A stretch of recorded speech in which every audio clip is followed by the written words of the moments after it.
Friday morning sa inyong lahat at umulan sa labas ngayon. Kaninang umalis ako ng bahay mga 7:29, umulan na.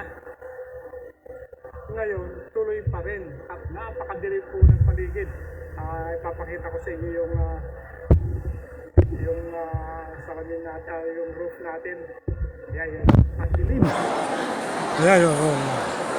Yan. Yung train ng mga bata yung sa Halloween celebration nandito pa. Siguro mga ilang araw pa yan bago nila alisin. Bye na. Thank you, Queenie. Thanks.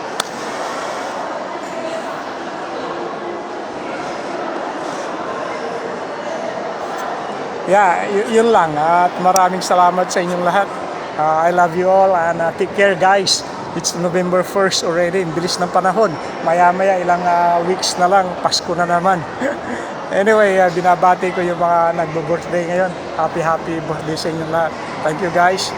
And sa mga nagsiselebrate ng wedding anniversary, happy wedding anniversaries din sa inyo. Maraming salamat. I love you all, guys. Bye-bye. Mayroon pala akong nakakalimutan yung mga kasamahan natin dito sa Richmond na uma-attend ng exercise. Simula ngayon, we have to pay our membership fee for 24 and 25, $20. Bring your cash, please. Thank you. So, ibig sabihin lamang na we are running like ilang taon na ba ako rito? Like I started here 2012 or 2011. Yeah, 2011. So 13 years na tayo rito. Pero as I've said, yung first 6 years, tuwing Sabado lang ako nakaka-attend at kung may holiday. Tapos starting 17, nagkaroon ako ng shoulder injury, nabakante ako ng ilang months din eh. Tapos nagka-pandemic, lalong natigil. So tumigil din from 2020 hanggang 2022. Na-resume lang sometimes April 2022. Tapos balik na hanggang ngayon. So ibig sabihin lamang na ang mga nandirito, matagal na sila at talagang I can see the difference doon sa mga nag-exercise at saka mga hindi nag-exercise na senior.